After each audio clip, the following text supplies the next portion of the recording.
vamos a dar inicio a nuestra conferencia de hoy, para lo cual usted hoy nos va a acompañar con una conferencia muy importante, el tema de la retención en la fuente de los actos notariales con personas jurídicas. Yo creo que todos en el ejercicio de nuestras labores, en el día a día, que nos presentan una cantidad de situaciones. Yo le he pasado algunas preguntitas, doctora Luzmari, por el chat, que son como del día a día, de las inquietudes de nuestros equipos jurídicos en el momento de ver los distintos actos, también de los equipos de los asesores contables o de las áreas financieras, respecto del tratamiento y de quiénes son sujetos de retención en la fuente en los actos notariales cuando tenemos personas jurídicas. Más temprano también hablábamos que incluso esto se podrá extender a otras conferencias más adelante, por ejemplo, cuando se habla del tema de las fiducias mercantiles, y de los patrimonios autónomos que se constituyen. Entonces, doctora Luzmari, yo quiero darle la bienvenida al doctor Héctor Cintura, nuestro vicepresidente, que está en este momento en uno de los trancones de Bogotá. Pero agradezco mucho también que esté conectado y por supuesto a todos los demás notarios del país que se unen a esta transmisión de Unovoc. Doctora Alan, si me Luzmari. permite, necesito un minutico para una Sí, señor. información de pronto antecedentes. Qué pena con la doctora Luzmari, pero es que No, quería como, le quito un minutico, que es lo siguiente. Hoy recibimos en Unovoc una comunicación del Ministerio del Trabajo referente al cumplimiento de nuestras obligaciones con respecto al Comité de Seguridad Social en el Trabajo. La hemos enviado, se ha enviado a través de Luisa a todos los notarios para efectos de que verifiquen si su notaría se encuentra o no en cumplimiento de estas obligaciones. Hablé con la inspectora del trabajo, el listado no está totalmente depurado. Entonces puede ser que algunas notarías hayan podido cumplir con su obligación y no figuren ahí, pero en todo caso es muy importante que verifiquen que se haya enviado toda la información que nos han solicitado, por cuanto en caso de que esto no se envíe, es probable que nos remitan algún tipo de visita por parte del inspector del trabajo. Y pues no quisiéramos que eso ocurriera, entonces nos están dando esta opción de poder verificar y cómo dar cumplimiento a esta obligación. Le agradezco mucho, doctor Alan, por esta interrupción y me disculpa, doctora Luzmari, por este atraco que le he hecho a su tiempo, pero No, quería informarlo a todos. Incluso, doctor Cintura, hoy hablé con la doctora Natalia del ministerio y efectivamente algunas de las notarías fallaron solamente en no firmar el acta con el que se entregó la información. Es decir, entregaron todo, pero el acta no quedó firmada y solo por eso no están relacionadas en el documento que se envió hoy. Entonces, con este aviso parroquial muy importante porque es para todas las notarías de Bogotá, pues doctora Luzmari, pues vamos a dar inicio, yo, no sin antes mencionar, decirle a todos los asistentes que su nombre completo es la doctora Luzmari Cárdenas Velandia, ex magistrada del Tribunal Administrativo de Cundinamarca, en la actualidad es notaria 44 del Círculo de Bogotá, especializada en Derecho Tributario, Aduanero, Administrativo, Urbano, especialista en alta gerencia y en docencia universitaria, catedrática de diferentes universidades y de la Escuela Judicial Rodrigo Lara Bonilla. En estos temas tributarios, doctora, siempre es un gusto, y en otros, por supuesto, siempre su conocimiento, y le agradecemos que lo comparta con nosotros en esta noche. Muchas gracias, doctor. Bueno, entonces, un saludo especial para todos y todas, de las personas que están escuchando la conferencia, especialmente funcionarios, empleados de notarías, colegas, y bueno, todos aquellos interesados. Bueno, realmente yo quise enfocar esta conferencia en primer lugar analizando el tema de los conceptos. Porque me parece muy importante analizar el tema de los conceptos para que nosotros veamos qué efectos tienen estos frente a la administración tributaria, frente a la Corte Constitucional y frente al Consejo de Estado. Entonces, es preciso señalar que el artículo 11, numeral séptimo del decreto 1265 del 99, es el decreto de estructura Oficina Jurídica de la DIAN, hoy su dirección normativa, de absolver las consultas escritas que se formulen sobre la interpretación de las normas tributarias nacionales en materia aduanera y de comercio exterior, en lo de competencia de la Dirección de Impuestos y Aduanas Nacionales. Entonces, el artículo 264 de la Ley 223 de 1995 le otorgaba plenos efectos a los conceptos emitidos por la Oficina Jurídica de la DIAN al interpretar los conceptos según el siguiente tenor. Dice el artículo 264 de la Ley 223 del 95. Los contribuyentes que actúen con base en conceptos escritos de la Subdirección Jurídica de la Dirección de Impuestos y Aduanas Nacionales podrán sustentar sus actuaciones en la vía gubernativa y en la jurisdiccional con base en los mismos. Durante el tiempo en que tales conceptos se encuentran vigentes, las actuaciones tributarias realizadas a su amparo no podrán ser objetadas por las autoridades tributarias cuando la Dirección de Impuestos y Aduanas Nacionales cambie la posición asumida en un concepto previamente emitido por ella, deberá publicarlo. De conformidad con esta norma, solo tenía carácter vinculante obligatorio para la administración los conceptos que sean proferidos por la oficina jurídica de esa época, y hoy, como les decía, subdirección es una subdirección de normativa, y no los conceptos circulares y oficios emitidos por las demás oficinas de la administración tributaria. ¿Qué pasó? En la reforma de la ley 1943 de 2018, derogaron expresamente este artículo, y es decir, fue un escándalo para todos aquellos tributaristas. Por alguna casualidad yo estaba en la antesala de donde se estaba aprobando la reforma y había derogado este artículo. Entonces ya los conceptos no tenían ninguna fuerza, ningún carácter vinculante. Pero recuerden ustedes que la ley 1943 de 2018 fue declarada inexequible por la Corte Constitucional a partir del 1 de enero del 2019 por vicios de forma. Entonces vino la ley 2010 de 2019 e incluyó un nuevo artículo, que es el que se encuentra vigente. Este nuevo artículo se encontraba avalado por el gobierno nacional, o sea, ellos lo avalaban. Y en él se estipuló que los conceptos emitidos por la Dirección de Gestión Jurídica o Subdirección Normativa de la Dirección Jurídica constituyen doctrina oficial para los funcionarios de la administración y por lo tanto tienen carácter obligatorio para ellos. Pero consagró una salvedad. Hasta aquí es lo mismo que decía la anterior norma, la del 95. ¿Cuál es la salvedad? Dice que los contribuyentes solo podrán sustentar sus actuaciones en la vía gubernativa y en la jurisdiccional con base en la ley. Entonces miren ustedes el cambio tan fuerte que se dio, porque esto quiere decir que así nosotros tengamos un concepto emitido por la DIAN, cuando estemos en un proceso de fiscalización o cuando vayamos a acudir a la vía gubernativa o tengamos que acudir a la vía jurisdiccional, pues sencillamente no podemos apoyarnos en los conceptos, solo en la ley.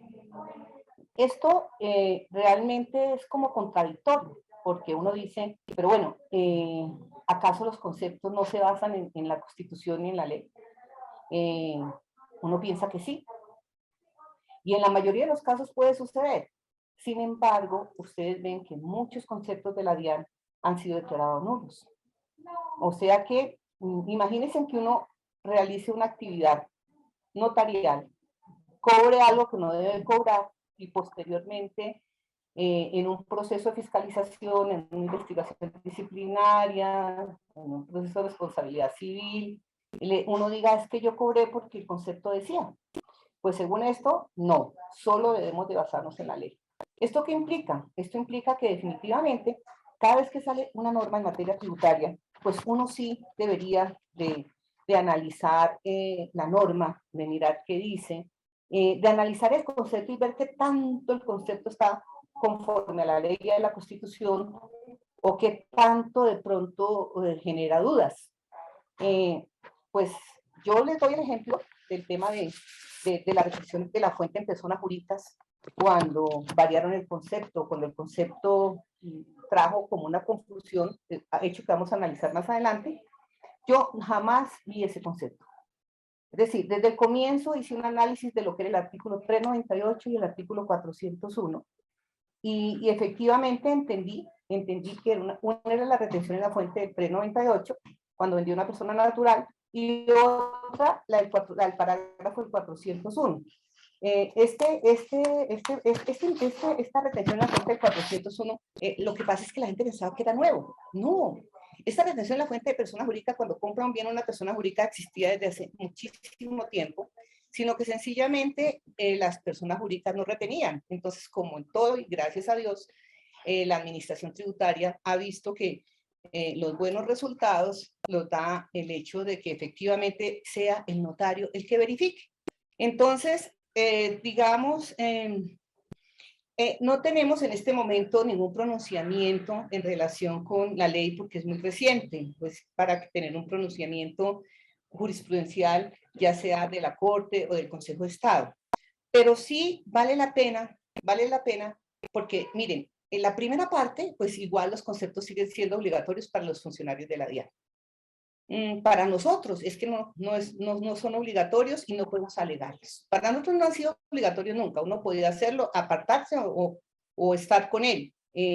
Pero en este momento ya expresamente dicen no. A ustedes llegan y le dicen aquí, sí señor, el concepto dice esto, pero la ley dice esto.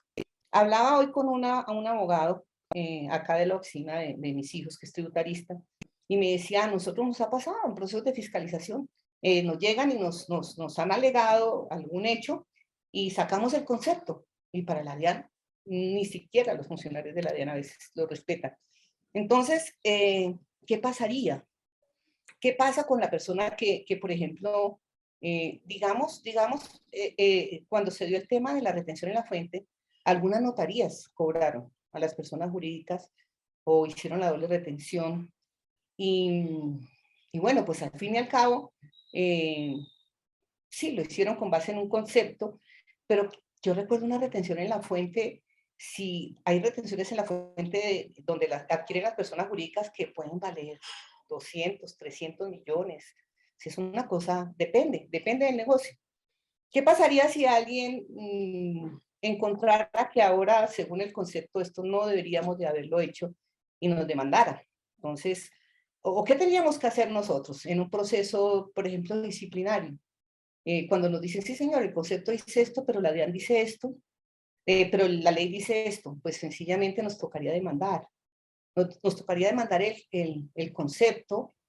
No, ya no, la verdad en este caso, pues realmente nos tocaría mirar algunas sentencias del Consejo de Estado donde hablan sobre la vigencia de los conceptos.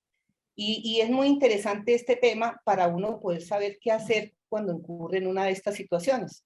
Entonces vamos a mirar como antecedente, como precedente constitucional, lo que ha dicho la Corte Constitucional cuando declaró la exequibilidad de la Ley 223 de 1995, o sea, el primer concepto donde decía que era obligatorio para los funcionarios de la DIAN y que las personas que no eran de allí podían sustentar sus actuaciones en la vía gubernativa o en la vía jurisdiccional. Y hay cosas que yo pienso que se mantienen.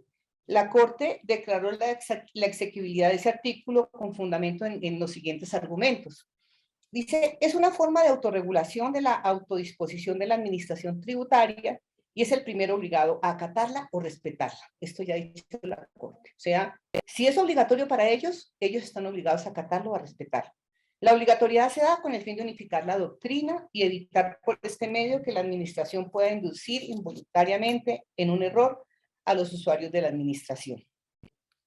El hecho de que los conceptos deban ser respetados por los funcionarios de la administración no le cambia su condición jurídica ni impiden que las decisiones que con fundamento en ellos expida la administración se examinen y anulen por los órganos judiciales cuando contravengan la Constitución y la ley. Y es la parte que yo les digo que efectivamente sí se ha dado de que la jurisdicción, la sección cuarta ha declarado la nulidad de varios conceptos de la DIAN. Los conceptos de la administración tributaria no obligan a los usuarios a actuar desde esa época. No obligaban a actuar con fundamento en dicho criterio interpretativo, en consecuencia no tiene la misma fuerza de la ley.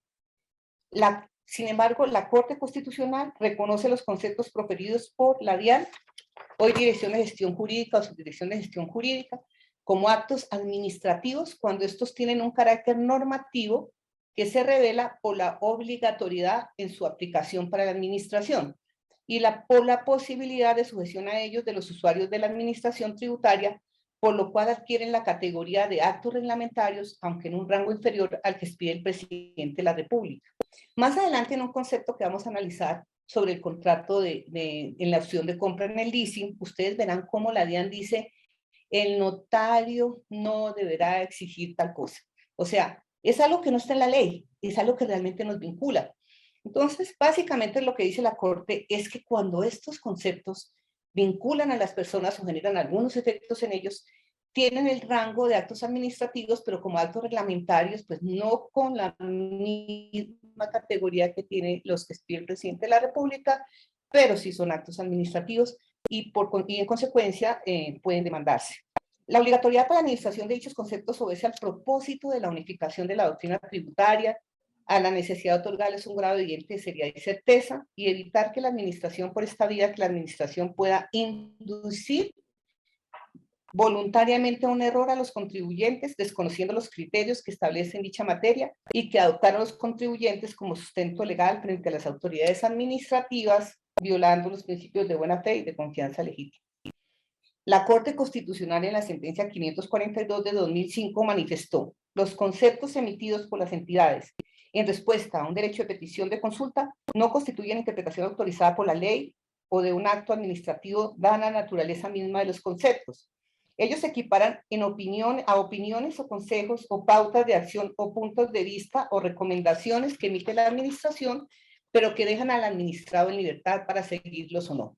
No sé si hablé muy rápido, pero básicamente acá habla de todos los conceptos que emiten todas las entidades. Las demás entidades del Estado, según la Corte Constitucional, son meras opiniones o consejos o pautas de acción o puntos de vista, pero nada más. O sea, dejan al administrado en libertad de aceptarlos o no.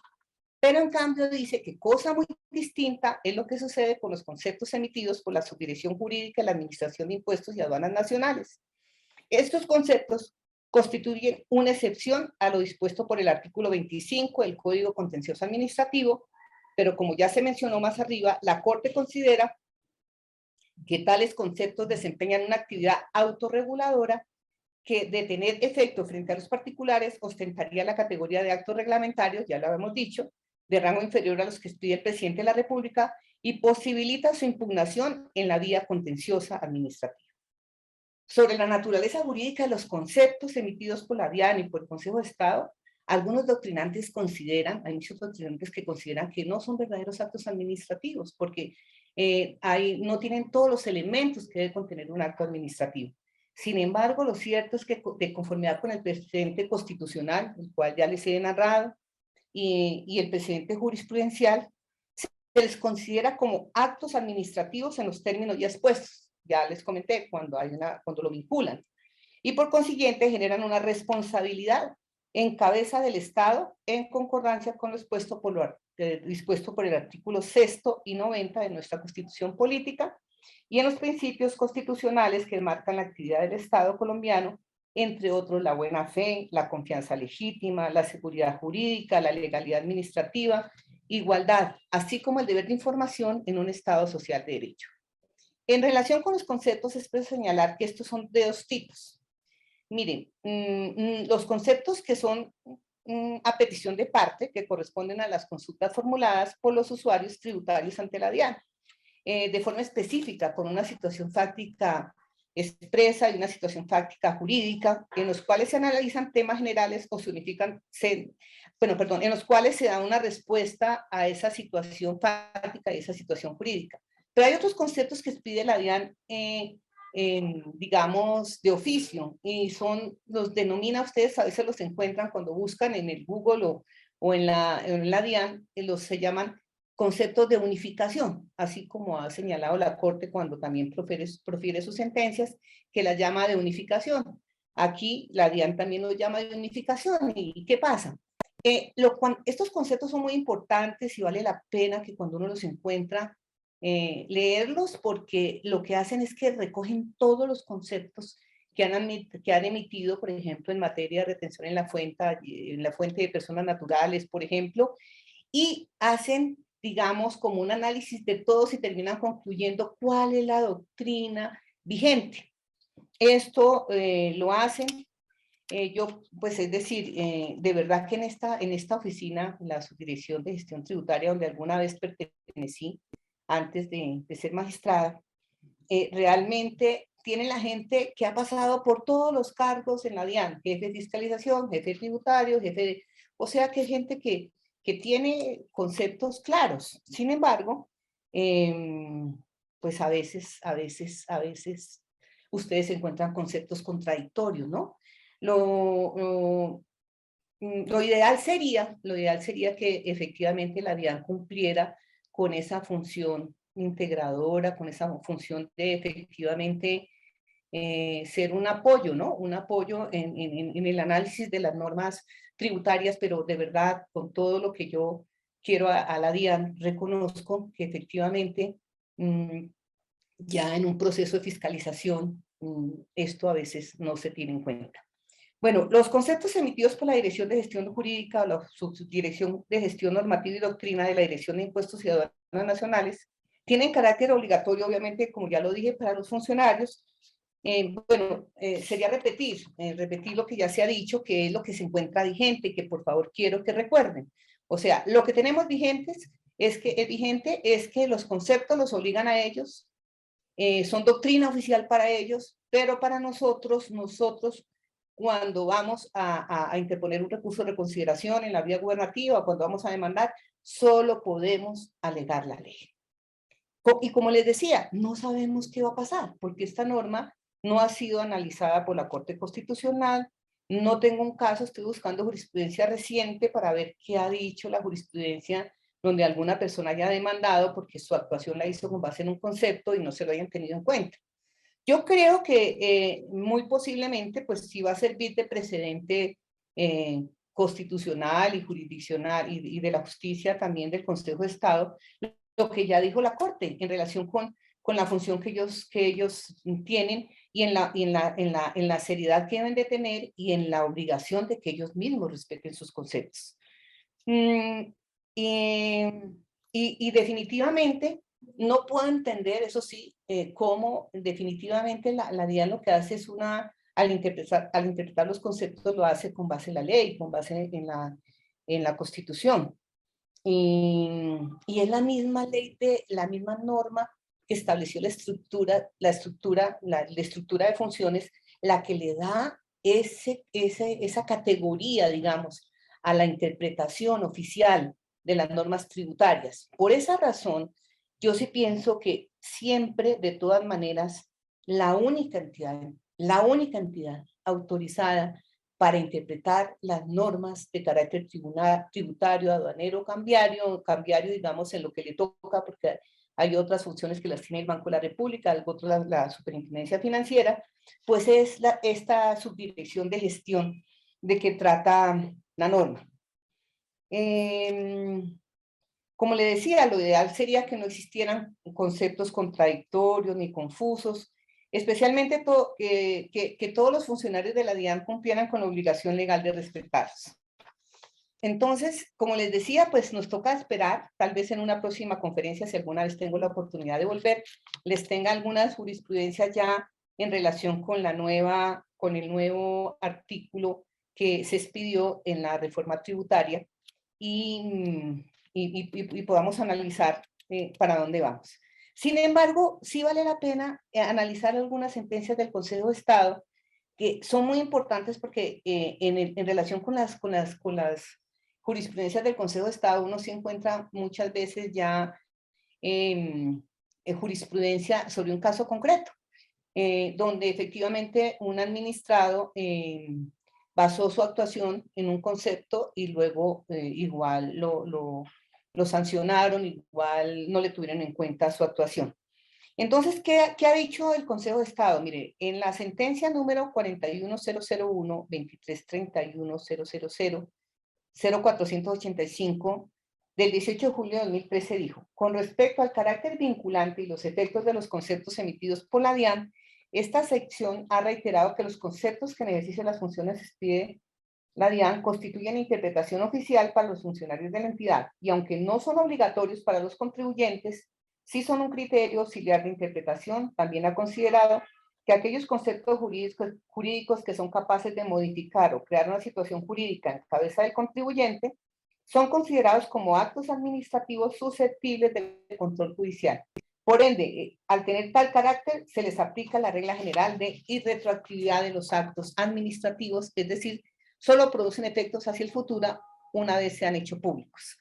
Esto lo dijo en esta sentencia, y al analizar la sentencia, efectivamente el tema es que la persona se amparó en un concepto, pero cuando él realizó la actuación, el concepto ya no estaba vigente. Entonces, en esta sentencia, el Consejo de Estado hace un análisis de lo que son los conceptos, dice que son verdaderos actos administrativos, y al ser verdaderos actos administrativos, como ustedes saben, pues se aplican todas las reglas del acto administrativo, y dentro de esos está la irretroactividad de los conceptos. Entonces, sobre el principio de retroactividad, la misma DIAN dice que deben de tener vigencia hacia el futuro, es decir, no tendrán el carácter de retroactivos. Es importante que en cada actuación de la entidad, por ejemplo, en procesos de fiscalización, se acoja, esto lo dijo la DIAN en una circular, lo explicó, se acoja a este principio y antes de adelantar la respectiva actuación, se estudie en su contenido particular aplicando el principio común, el cual llevará a analizar en particular si el administrado tuvo razón suficiente para actuar en una determinada manera por un concepto previo, una sentencia judicial, una acción no controvertida por la entidad, entre otras, y no que el único soporte sea una norma o concepto aplicado retroactivamente. Bueno, yo no sé si tenemos claridad al respecto. A mí me parece muy importante que nosotros entendamos esto, porque mire que en el tema del concepto de retención en la fuente, cuando compra una persona jurídica y vende una persona natural, pues tan pronto salió el decreto de la reforma tributaria, la Unión del Notariado, a través del doctor Eduardo Durán, le hizo la consulta a la DIAN. Y no solo le hizo la consulta, sino que la DIAN en esa época, tan pronto salió la reforma del 2019, se hicieron varias jornadas por todo el país. Y en esas jornadas, la verdad, participó la persona que colaboró en la elaboración de este concepto. Y la persona tenía la absoluta claridad de que efectivamente cómo se aplicaba la norma. Miren que este concepto que tengo acá, del 2019, el 26 de febrero de 2019, dice, la pregunta que le hacen a la DIAN es, de conformidad con lo dispuesto mediante el radicado de la referencia a consulta con ocasión de la adición del parágrafo del artículo 401 del Estatuto Tributario y lo dispuesto en el artículo 398 del Estatuto Tributario, si hay lugar a practicar retención en la fuente, tanto por el notario y la persona jurídica, cuando en la enajenación de un bien inmueble actúan como vendedor una persona natural y como comprador una persona jurídica. Miren que hasta la pregunta era, oiga, señores, ¿tenemos que aplicar doble retención? ¿Le aplicamos retención a la persona natural porque vende? ¿Y le aplicamos retención a la persona jurídica porque compra? Esa fue la pregunta. Sin embargo, ¿qué hace la DIAN? La DIAN comienza y dentro del concepto cita el artículo 398 del Estatuto Tributario y señala, que es lo que nosotros, yo creo que todos los notarios y todos los que trabajamos en la notaría tenemos muy claro cuál es el 398, porque es aquella en la cual nos nombraron como agentes retenedores. Y lo hacemos en la enajenación de activos fijos de personas naturales, por los ingresos que obtengan las personas naturales por concepto de la enajenación de activos fijos. En este caso, las retenciones están sometidas al 1% del valor de la enajenación.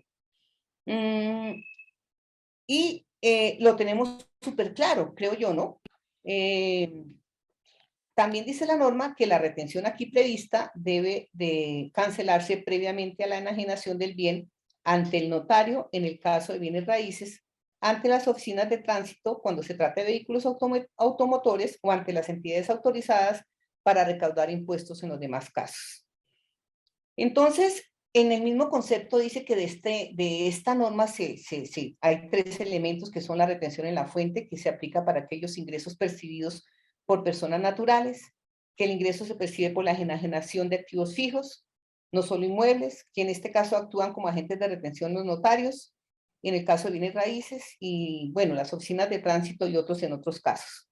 Mientras que el artículo 401 del Estatuto Tributario fue adicionado con un parágrafo, pero mire que ese 401 lleva muchísimos años, y como yo les decía, también la retención en la fuente que aquí se adicionó por el parágrafo, también lleva muchísimo tiempo, pero lo practicaban las personas jurídicas.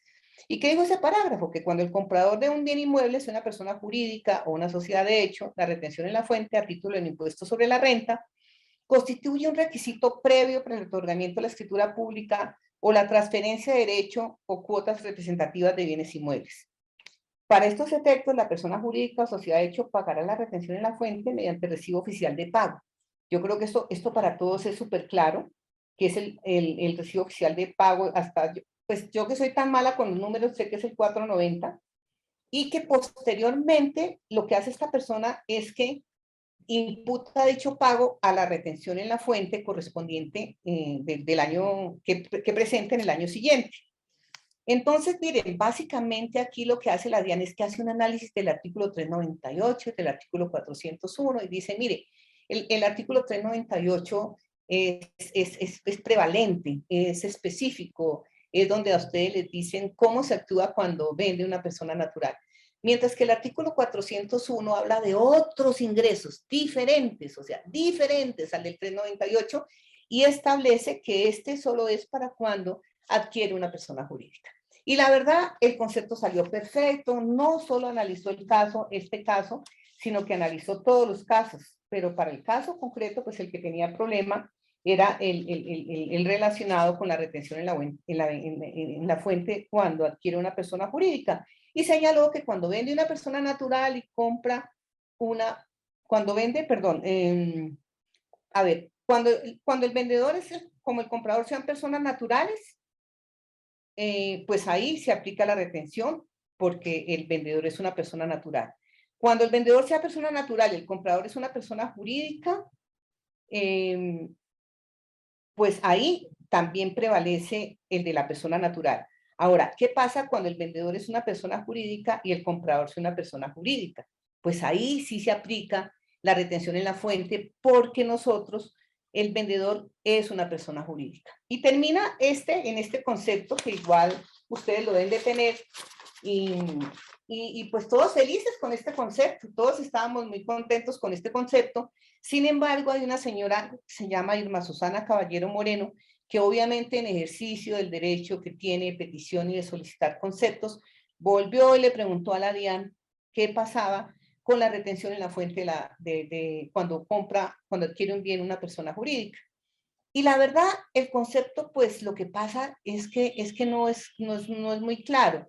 Claro que aquí tengo que decirles también, y esto porque yo trabajé en la DIAN y no por otra situación, el concepto se lo dirigieron a la oficina, a la coordinación de relatoría de la DIAN.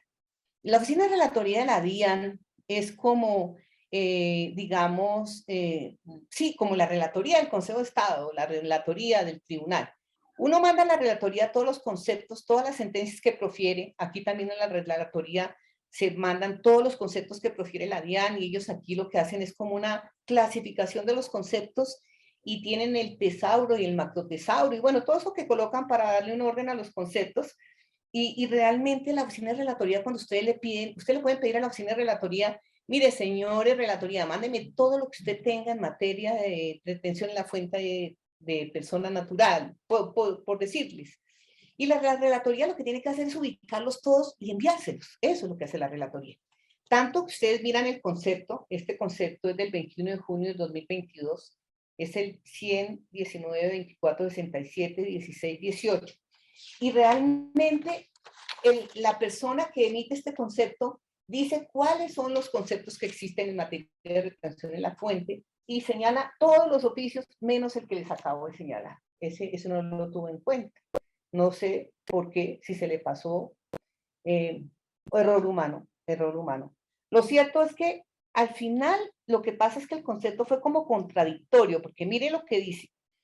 En consecuencia, en el caso que el vendedor del bien inmueble sea una persona natural y el comprador sea una persona jurídica o una sociedad de hecho, deberá aplicarse la retención de que trate el artículo 401 del Estatuto Tributario. debiendo efectuarse el pago de la retención por el comprador mediante recibo oficial de pago a la tarifa estipulada en el artículo 1249.1 del decreto 1625 de 2016.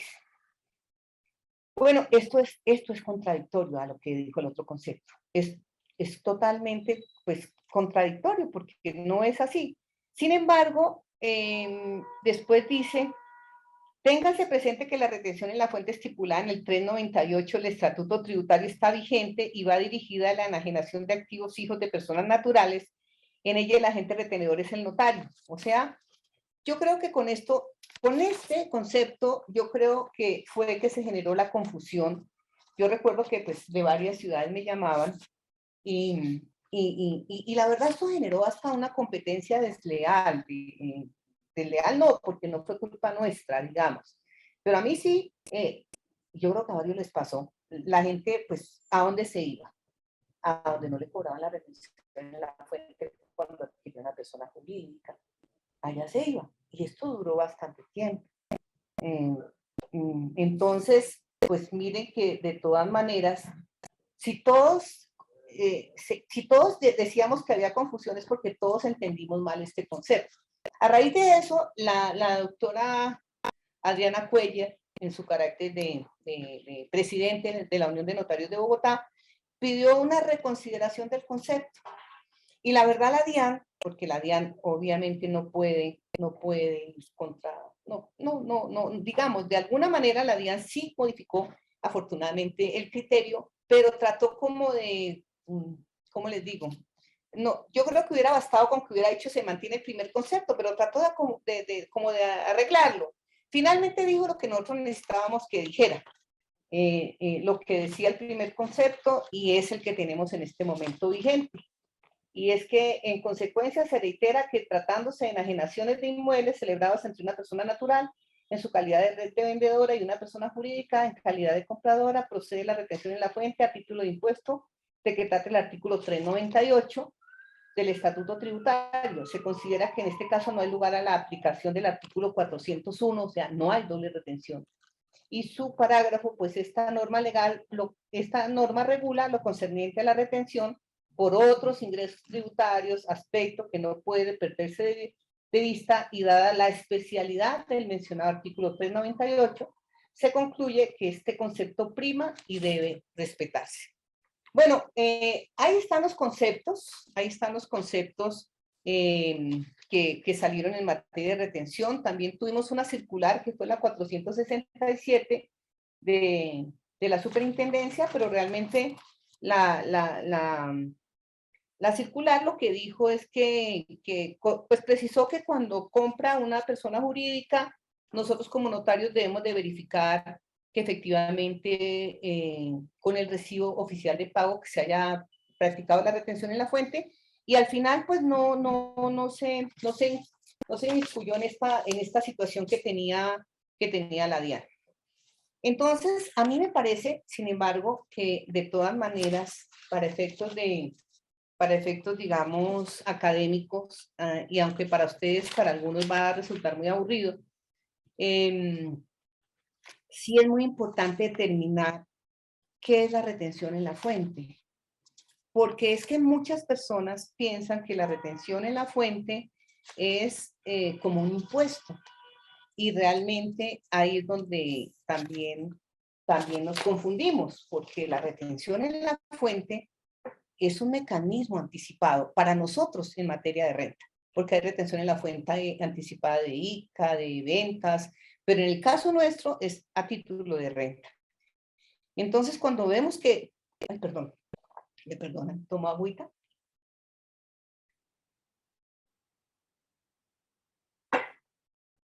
Entonces, les explicaba que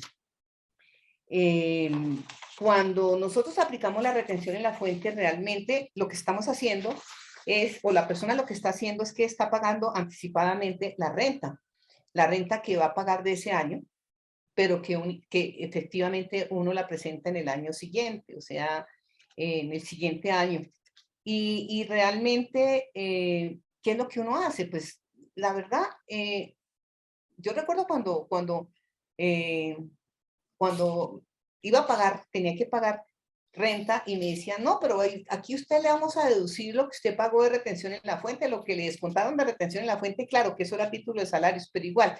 Y yo me ponía feliz, pensando pues que era algo muy bueno, pero realmente pues lo que pasa es que yo ya lo había pagado y yo, al final lo descuentas y al final se puede hacer, pero ¿qué pasa cuando uno no, efectivamente uno no tiene que pagar porque no tiene nada? Pues entonces le genera un saldo a favor y la verdad, en mis épocas de estudiante, pues lo que generaba era saldos a favor y los cobraba, lo hacía. Hay que tener en cuenta este tema de la retención en la fuente, porque hay unas obligaciones que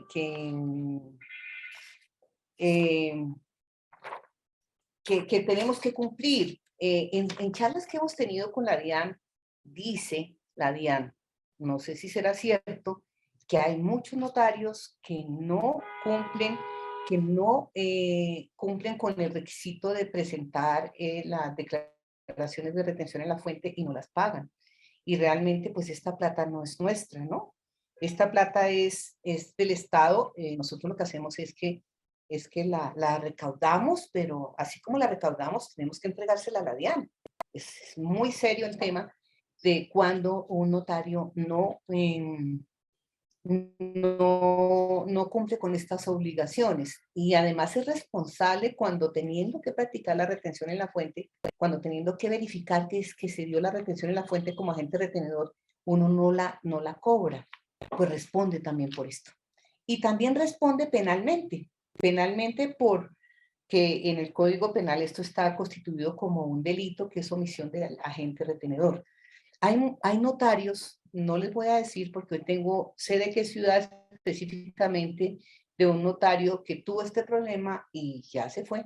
O sea, es muy importante, creo yo, consideré muy importante que este tema de retención en la fuente efectivamente lo miremos muy, muy detenidamente. Y no, digamos, es algo, es una obligación que jamás podemos dejar de cumplir porque también en el tema disciplinario constituye una falta grave, todo lo que tiene que ver con esta situación. Y también me pareció importante traerlo por el tema de que si tenemos dudas en materia tributaria, yo creo que vale la pena que a través de los colegios, de las seccionales, o de la Unión Nacional del Notariado, o de las seccionales, pues cuando salgan estas normas, por ejemplo, ahorita la reforma tributaria.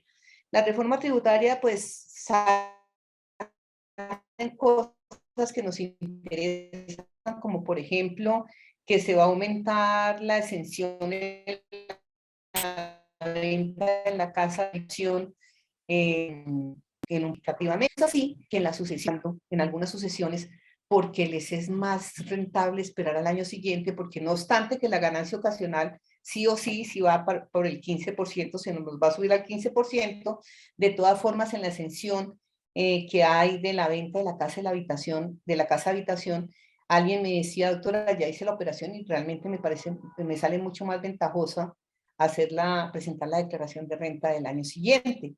Y uno debería de por lo menos de estar familiarizado con estos temas. Yo sé que no son muy agradables los temas tributarios de alguna manera. Siempre que dictamos estas charlas, realmente mandan a los contadores, cosa que les agradezco inmensamente, pero también debería de haber como un incentivo para que efectivamente nosotros como notarios también entendamos el tema tributario, porque es muy importante. Mire, tenemos nuestro todo, hasta nuestra libertad.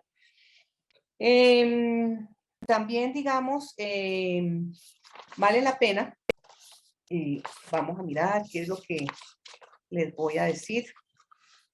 Bueno, vamos a mirar otro tema, todo lo que tiene que ver en relación con lo de la retención en la fuente, que como ya les había dicho, el primer artículo es el 398, que todos ya lo tenemos claro.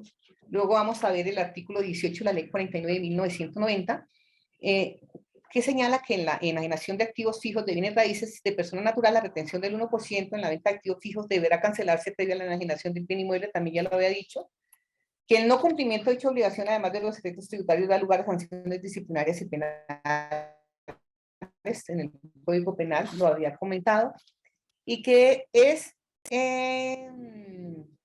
y que también hay una deducción de la retención en la fuente cuando en relación con la venta de la casa de habitación, ¿cierto?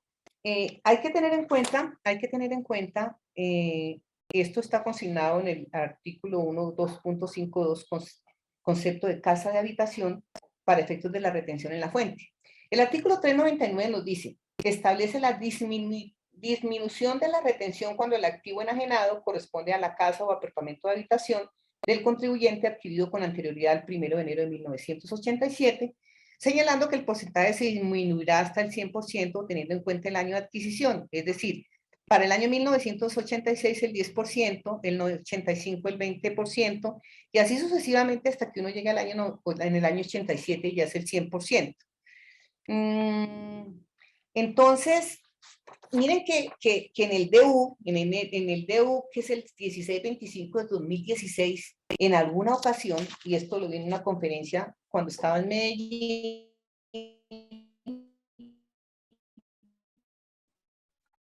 se les fue que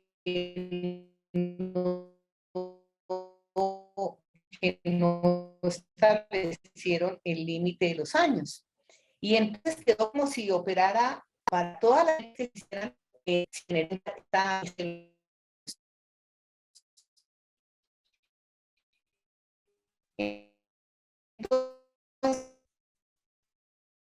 sin embargo, ustedes en el decreto único reglamentario no le colocaron límite. Y realmente hubo gente que no cobró la retención, perdóname, disminuyó la retención porque pues no tuvo en cuenta los Doctora años. Luz Mari, Y lo que dice Luz la Diana, ¿qué pasa? es que, qué pena, es que tuvimos un corte en la comunicación. No sé si podría retomar esta última idea, como está arrancando un nuevo tema, si lo podría retomar, que se cortó la comunicación un poco, se quedó bloqueada, congelada la señal. Bueno, ¿Sí? estábamos hablando, ya habíamos visto el artículo, vamos en orden, ¿no? Si alguno tiene el estatuto tributario, lo puede seguir. Estamos en el orden de, ya vimos el 398, que es la retención en la fuente cuando vende una persona natural, un activo fijo, y bueno, que la retención es del Doctora, 1%. ¿Sí? y qué pena volverla a interrumpir, que no es lo usual. ¿Nos podría recordar los números de los conceptos que citó anteriormente? Citó 3 conceptos.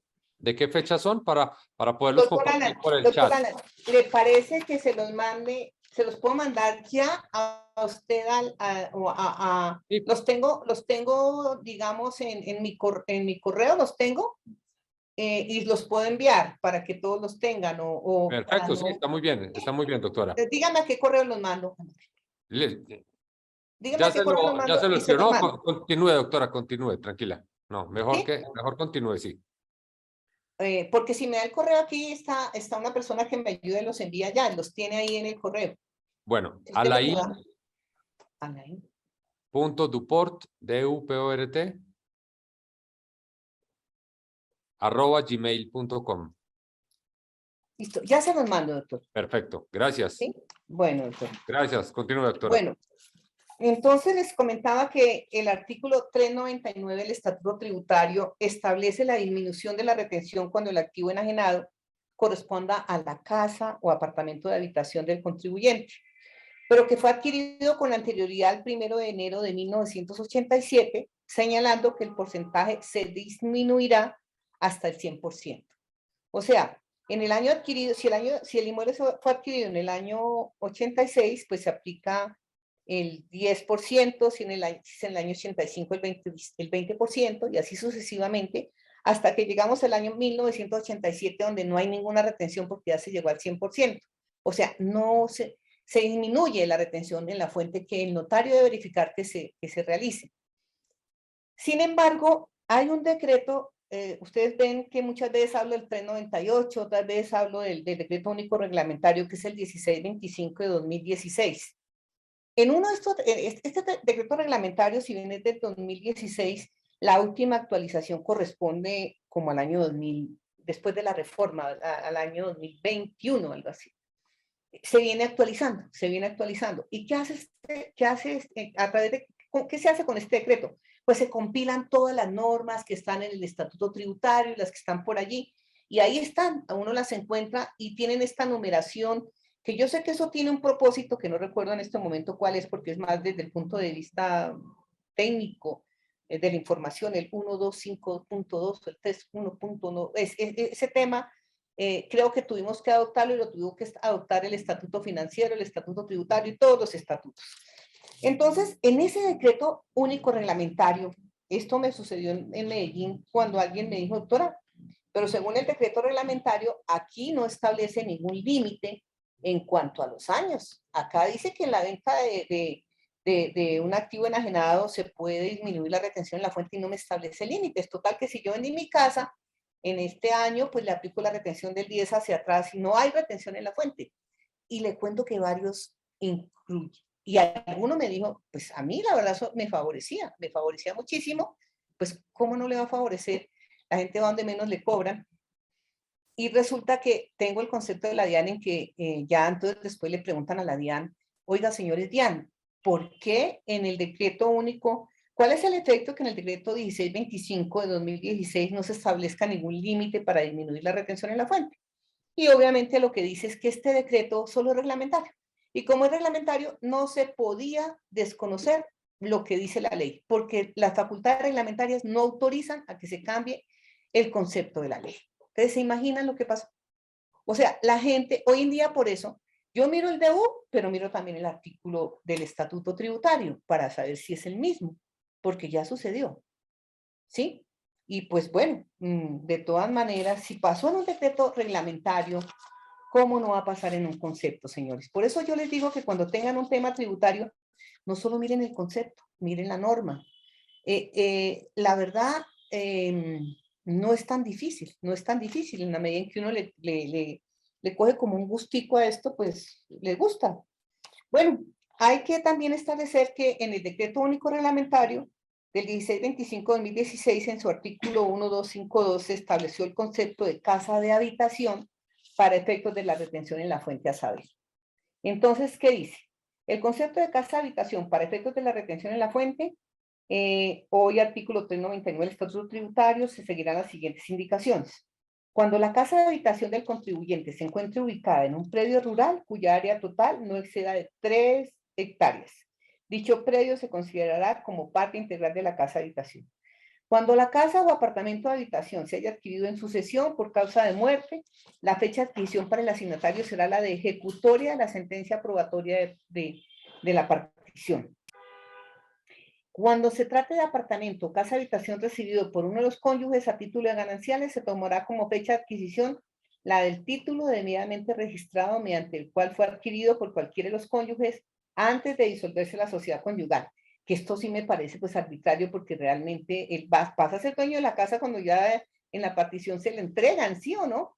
Sin embargo, aquí obviamente la DIAN toma lo que más le sirve y es que toma la del título de adquisición y le quita la posibilidad, digamos, de pronto de tener en cuenta otros años. En los casos de adjudicación de vivienda por parte del Instituto de Crédito Territorial u otros organismos similares de promoción de vivienda popular, se tendrá como fecha de adquisición del apartamento o casa de habitación la de la entrega real y material del mismo, cuando anteceda el otorgamiento del respectivo título, según certificado expedido por la entidad que adjudicó la vivienda. Cuando una edificación de un mismo propietario esté constituida por 2 o más unidades habitacionales, se tendrá como apartamento o casa habitación únicamente el habitado por el contribuyente que enajena. En el caso de que el enajenante de un apartamento o casa habitación haya efectuado su construcción con posterioridad a la adquisición del terreno, se tomará como fecha de adquisición la de finalización de la construcción. Para tal efecto bastará con que el enajenante informe al notario la respectiva fecha de terminación de la construcción. O sea, ahí se aplica el principio de la buena fe, según lo que dice acá. Entonces, después viene el artículo 400 del Estatuto Tributario, que establece una excepción. Pues estamos hablando sobre todo lo que es el tema de retención en la fuente, ¿cierto?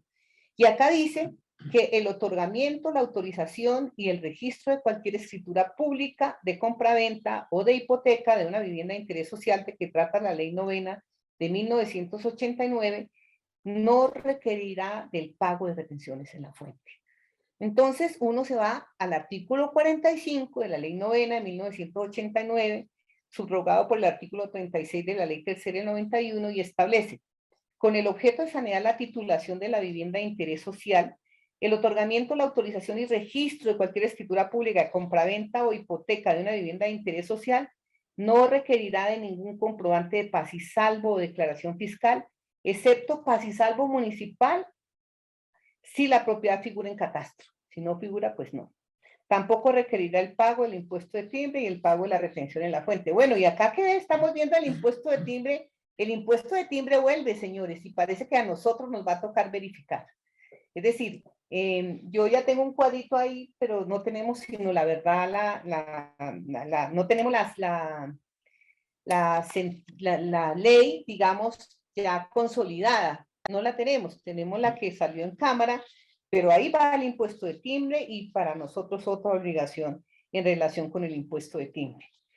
Para efectos del impuesto sobre la renta y complementario no se efectúa la retención en la fuente. Ah, bueno, entonces hay otra pregunta que me hacen muchas personas y me llaman específicamente para esto. Me dice, ¿en qué caso no 69 del Estatuto Tributario? Y ahí nos dice, para efectos del impuesto sobre la renta y complementario no se efectúa la retención en la fuente en los siguientes casos. Acuérdese que en la retención en la fuente que nosotros hacemos es por efecto de renta. Y aquí lo está diciendo. Entonces, ¿cuáles son los casos? Cuando el beneficiario del pago o abono en cuenta sea no contribuyente o no declarante. ¿Quién nos dice quiénes son no contribuyentes, no declarantes? El artículo 22 del Estatuto Tributario. Esto ténganlo en cuenta porque es una pregunta muy frecuente. Ahora, cuando el beneficiario del pago o abono en cuenta sea una de las entidades no contribuyentes a que hace referencia el artículo 23 o pertenezca al régimen especial de renta, y cuando el concepto, también dice cuando hay una exención que está consagrada específicamente como es de la que acabamos de ver. ¿Sí vieron? Esta era una exención para efectos de las viviendas de que habla la Ley 9 y es en relación con las viviendas de interés social. Bueno, entonces, ¿uno qué hace para saber esto? Para todos ustedes, porque hoy precisamente me hicieron la pregunta, me llamaron, y es un tema un poco complejo. Les voy a decir por qué es complejo. Porque, ¿cuáles son las entidades no contribuyentes sino declarantes de que trate el artículo 22? Entonces son la nación, las entidades territoriales, las corporaciones autónomas regionales y desarrollo sostenible, las áreas metropolitanas, la Sociedad Nacional de la Cruz Roja Colombiana, su sistema federado, las superintendencias, las unidades administrativas especiales, siempre y cuando no se señale en la ley como contribuyentes. Entonces, las sociedades de mejoras públicas, las asociaciones de padres de familia, las juntas de acción comunal, las juntas de defensa civil, las juntas de copropietarios de administradores de edificios organizados en propiedad horizontal o de copropietarios de conjuntos residenciales, las asociaciones de alumnos, las asociaciones de hogares comunitarios, hogares infantiles del Instituto Colombiano de Bienestar Familiar, autorizados por el Instituto Colombiano de Bienestar Familiar, los resguardos y cabildos indígenas, ni la propiedad colectiva de las comunidades negras conforme a la ley. Ahora, ¿cuáles son las entidades no contribuyentes del artículo 23? Entonces, miren, cuando ustedes, pero analicemos el artículo 22. Alguien me decía, entonces, por ejemplo, ustedes saben que hay entidades centralizadas del orden nacional, pero hay entidades descentralizadas del orden territorial, dentro de la cual usted encuentra de todo. En cada municipio, en cada departamento existe, no sé, la empresa XX, alguien me hablaba hoy de un fondo departamental de pensiones. Entonces yo decía, bueno, por fondo de pensiones, pues sí, pero porque está en el artículo, en el artículo siguiente que vamos a ver. Pero resulta que realmente ponerse uno, como se trata de un tema tan delicado como es este, no cobrarle la retención en la fuente, pues yo sencillamente sí le digo a la persona, dígame qué clase de entidad es usted, certifíquemelo con el certificado de la Superintendencia Financiera, que es la como que les da la, en el caso de las entidades nacionales, no sé en los demás. Démelo con la entidad que certifica qué clase de entidad es usted y dígame en qué tipo de entidades de las que está acá usted se encuentra. O certifíquelo o explíquemelo. Y toca hacer un análisis del tema. En muchas ocasiones nos han dicho que efectivamente no hay lugar a la retención en la fuente y cuando hacemos el análisis sí hay lugar a la retención en la fuente. Entonces aquí es un tema que nos toca mirar detenidamente cada vez que tengamos este tipo de personas que nos dicen, a mí no me aplica la retención en la fuente porque yo no declaro. ¿Sí? Pero es que existe el artículo 22 que habla de las entidades no contribuyentes y no declarantes a los cuales, pues que están exentos, pero son taxativos. Entonces, la nación, entonces el artículo 22 dice, entidades no contribuyentes y no declarantes, la nación, las entidades territoriales, las corporaciones autónomas regionales y desarrollo sostenible, las áreas metropolitanas, la Sociedad Nacional de la Cruz Roja Colombiana, su sistema federado, bueno, las que ya les leí. Entonces, perdóneme, me confundí un poquito. Volví a leer el artículo 22. El artículo 22 son entidades no contribuyentes y no declarantes. Y el artículo 23 son los no contribuyentes que son declarantes, como los sindicatos, o sea, tienen la obligación de declarar, pero no pagan. Esto pasa. Hay personas que tienen la obligación de presentar la declaración y así no paguen. Entonces, dentro de esos están los sindicatos, las asociaciones gremiales. Pues es muy fácil cuando viene un sindicato porque ahí está, una asociación gremial, pues como nosotros. Los fondos de empleados, los fondos mutuos de inversión, las iglesias, las confesiones religiosas, reconocidas por el Ministerio del Interior o por la ley, los partidos o movimientos políticos aprobados por el Consejo Nacional Electoral, las asociaciones y federaciones de los departamentos y municipios, las sociedades o establecimientos públicos, y en general, miren, esto sí me parece increíble. Y en general, cualquier establecimiento descentralizado, siempre y cuando no se señale en la ley de otra manera. Yo recientemente en el posgrado que hice de Derecho Urbano, pues volví a ver este tema de las entidades descentralizadas, y hay una cantidad de entidades descentralizadas, como yo le decía, que uno ni... decir, yo hace muchos años, pues esto correspondió a mi clase de Derecho Administrativo y también la vi en especialización de Derecho Administrativo, pero la volví a ver en este tema y son una cantidad. Por eso uno sí debe tener la absoluta certeza y la verdad. Yo le digo a las personas, hable con la oficina jurídica de la entidad y que la oficina jurídica de la entidad le certifique qué clase de entidad es y en dónde se enmarca, en dónde se encuentra regulada, o que se lo diga para que usted lo pueda verificar.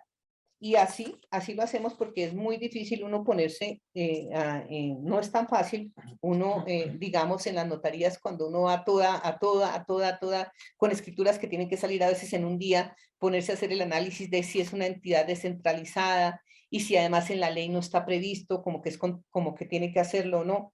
Entonces, ese es como el consejo que les doy, ¿no? A ustedes.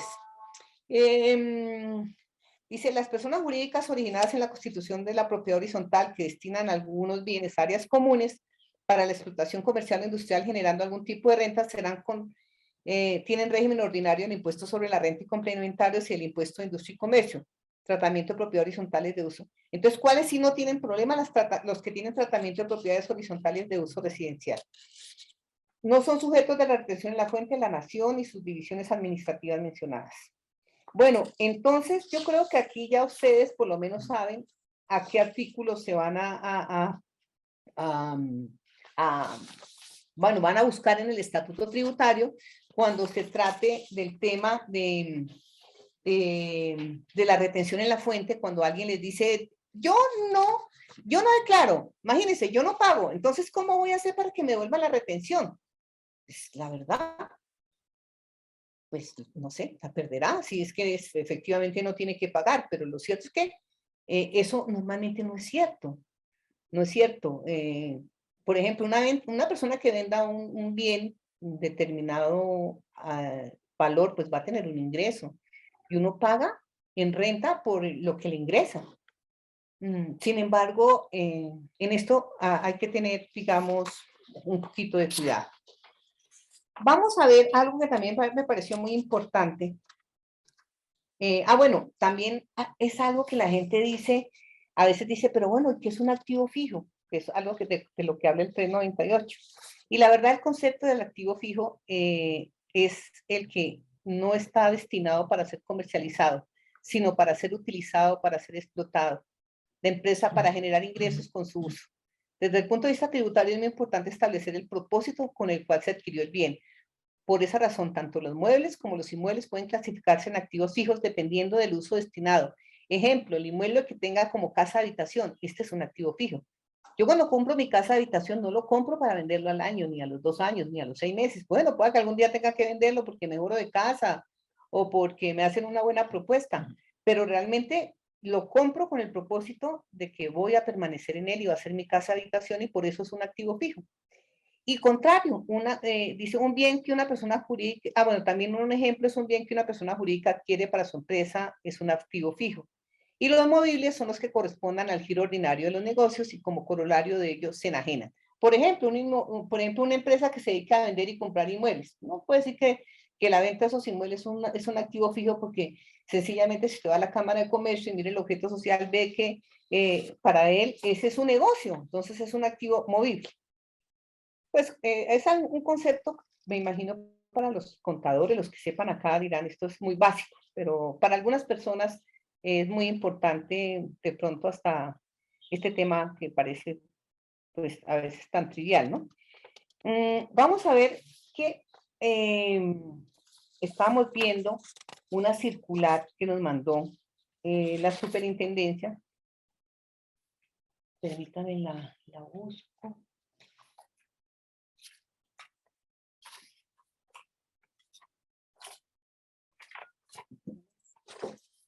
Y que me pareció muy importante, porque nos habló, la estoy buscando acá, de los, un segundito, de la retención en la fuente en la opción de contratos de leasing. Si ustedes miran, tenemos la circular 467 de septiembre 2 del 2022, ¿se la enviamos? ¿Ya la enviamos? La vamos a mandar, doctor Alan. En esta circular, pues la superintendente delegada para el notariado nos mandó unos lineamientos aplicables para el parágrafo del artículo 401 del Estatuto Tributario y en operaciones diferentes a la compraventa de bienes inmuebles. O sea, cómo se aplica la retención en la fuente en operaciones diferentes a la compraventa de bienes inmuebles. No sé si los tengo cansados ya. Pero esto es más chiquito. ¿Sí? ¿Qué dice, doctor Alan? ¿Cómo vamos? Aquí habla. Muy bien, doctora. Por favor, continúe. Muy interesante Bueno, y además que eso nos pasa todos los días. Por favor. Bueno, acá habla de la retención en la fuente en la opción de compra en contratos de leasing. Y me ha dolido ver este concepto. Me ha dolido muchísimo porque yo pagué esa retención en la fuente. Y resulta que según el concepto de la DIAN, dice que en el caso de que la entidad financiera arrendadora en un contrato de leasing financiero certifique que la opción de adquisición en el respectivo contrato corresponde al valor residual teórico del capital invertido en la compra del bien, la opción de compra no es aplicable a la retención en la fuente de que trata el artículo 12491 del decreto 1625/2016.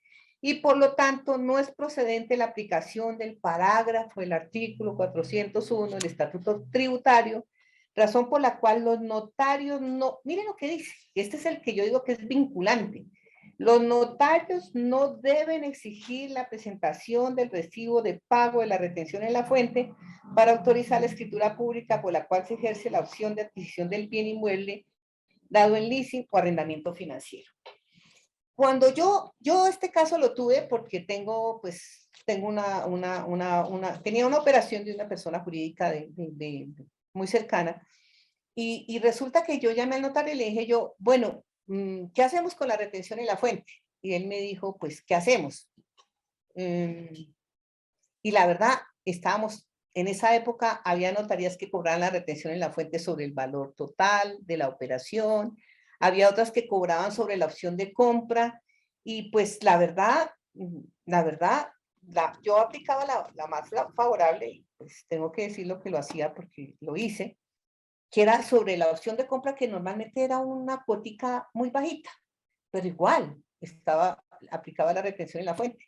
Y discutimos el tema si había lugar o no la retención en la fuente, y al final él dijo, pero bueno, no tenemos claridad, pues págame lo de la opción de compra. Si me está escuchando sabe que es cierto lo que estoy diciendo, el notario que me hizo esta escritura.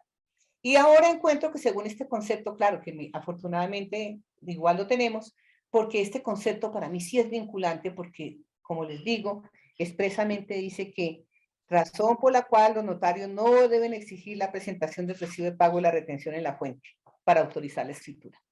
O sea, es clarísimo. Y además, este concepto fue remitido por la doctora Daniela en su oportunidad.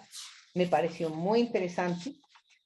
¿Y cuál fue la razón para que la DIAN dijera esto? Pues la razón, dice, es a que no constituye un ingreso grabado para el arrendador financiero, ya que al corresponder a un abono o capital no genera a su favor un incremento neto del patrimonio. ¿Sí ven? ¿Sí ven cómo las retenciones en la fuente nuestra tienen mucho que ver con la renta? Al final, el argumento que da la DIAN es, mire, es que sencillamente usted hace un leasing, usted establece el valor, y lo que pasa es cuando usted ejerce la opción de compra, lo que está pagando es la deuda, está pagando lo que generó, lo que tenía inicialmente, es un pago. No hay un nuevo ingreso o un abono a capital para la entidad arrendataria financiera. Esa es la razón que da la DIAN. Entonces, en consecuencia, dice, no hay lugar a que apliquemos la retención en la fuente. Y el segundo caso se presenta cuando las sesiones de una operación en leasing financiero por compra de cartera, acá, o sea, no es aplicable la retención en la fuente. Les estoy leyendo textual de que trata el artículo 12491 del decreto 1625 de 2016.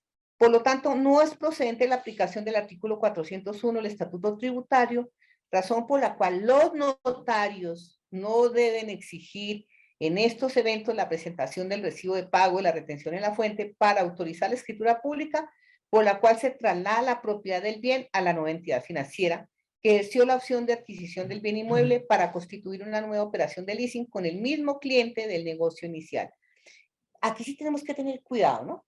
Porque aquí básicamente dice el concepto que esto opera solo para el cambio de posición contractual. O sea, y tiene que ser el mismo cliente. Esto lo hacen muchas personas porque los bancos cuando hay, en épocas duras, comienzan a ofrecer intereses más bajos, y hay personas que van a la notaría y lo hacen hasta, hay financieros que se cambia de posición contractual y se pasan a otro banco.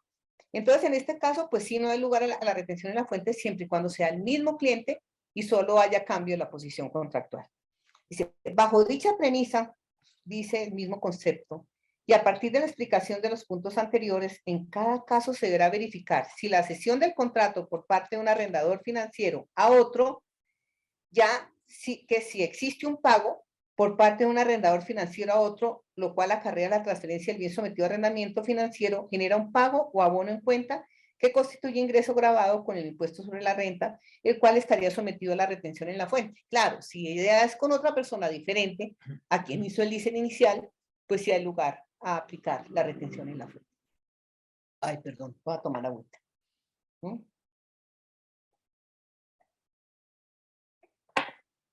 Las daciones en pago. También lo establece la misma circular, doctora Alain, que ya le mandamos. No sé si ya le llegó, pero dice, en los eventos en que se presenta una dación en pago y se entrega un bien inmueble como mecanismo alternativo de pago de un crédito con una entidad financiera, ¿no? A ver, también recién que salió esto, dice, no es aplicable la retención en la fuente a que se refiere el artículo 401 del Estatuto Tributario, dado que jurídicamente no se configura una compra del bien, razón por la cual los notarios no deben exigir la presentación del recibo de pago para autorizar la escritura pública de traspaso del inmueble respectivo. Mire que también en este error también incurrimos recién que salió el 401, porque uno decía, pero bueno, si uno entrega un bien en dación en pago, ¿hay transferencia o no hay transferencia? Bueno, al fin, pues hoy en día tenemos ya el concepto en que dice que no hay una compraventa del bien y que no tenemos que pedir, no tenemos que aplicar la retención en la fuente. Dice el artículo 401, el Estatuto Tributario, que fue creado por el artículo 16 de la Ley 50 de 1984, si ven lo viejo que era ese artículo 401, establece la retención en la fuente sobre otros ingresos tributarios, estableciendo que sin perjuicio de las retenciones contempladas en las disposiciones vigentes a la fecha de expedición de la Ley 50 de 1984. Entonces, pues, miren, yo creo que básicamente quisimos analizar como estos conceptos, pero pues hay muchos temas. El doctor Alain me decía que tuviera en cuenta el tema de fiduciario, pero es que el tema fiduciario, doctor Alain, ha sido el más enredado de todos. Y créame que traté a toda de mirar varios conceptos porque tenemos tantos conceptos, tantos que efectivamente valdría la pena que fuera tema, digamos, de una charla para ese tema. Sin embargo, el criterio que nosotros en la oficina adoptamos, digamos, es este. En principio, como un abrebocas, les quiero contar cuál es el criterio que nosotros establecemos. Mire, cuando viene una persona a decirnos vamos a constituir un patrimonio autónomo y nos trae el tema para que hagamos la escritura, pues nosotros miramos bien qué negocio jurídico va a hacer.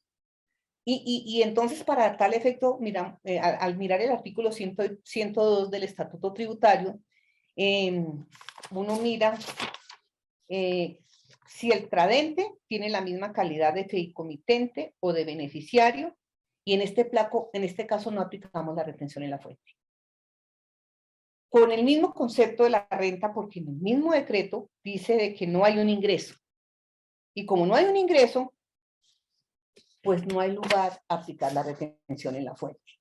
Y además, si vemos que la persona el beneficiario del fideicomiso es un tercero diferente al tradente, pues hay una enajenación. Y en ese caso, aplicamos la retención en la fuente. Esto con base, digamos, claro, nos toca mirar muy bien qué negocio se está haciendo, qué tipo de negocio se está haciendo.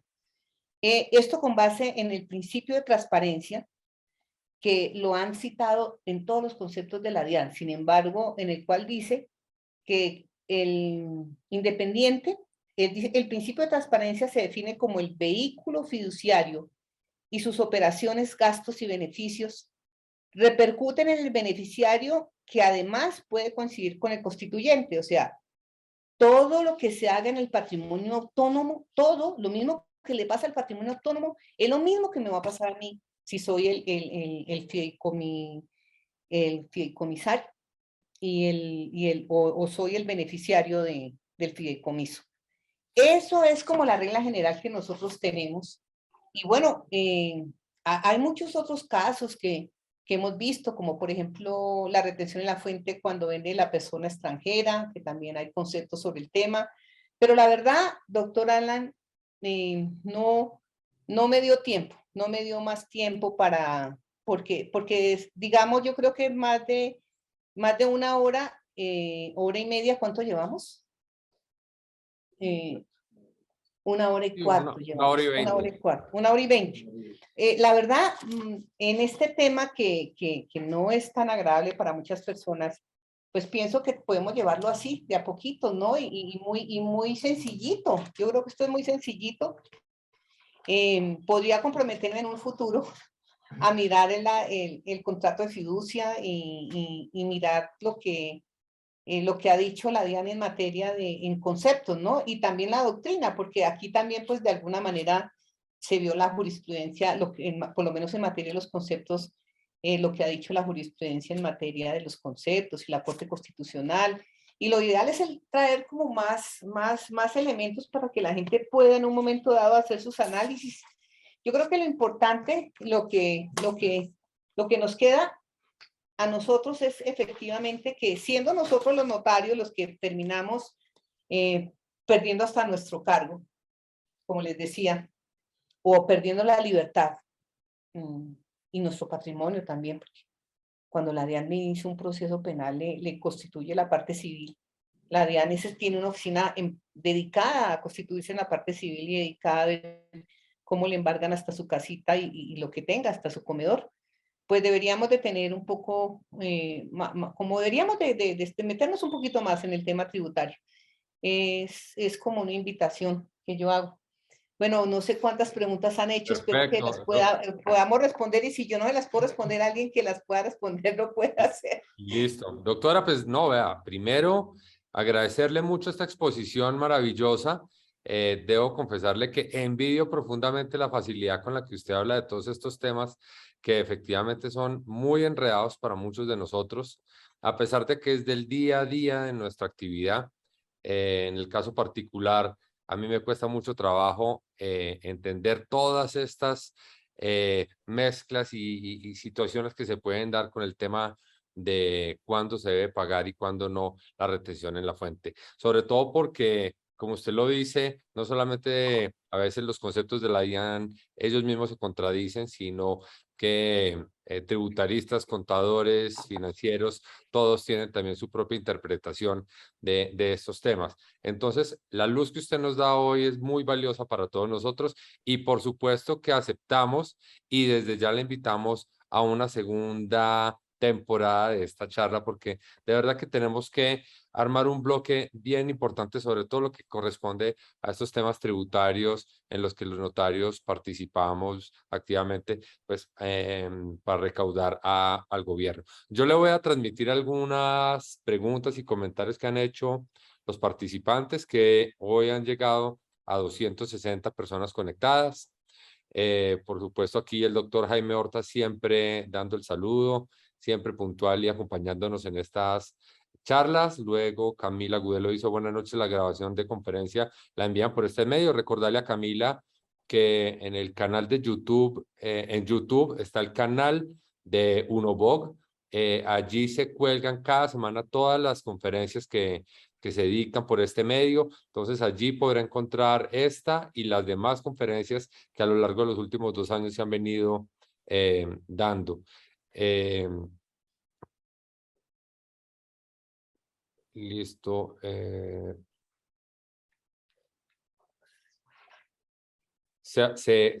el chat está el link de YouTube para quienes quieran acceder a él también.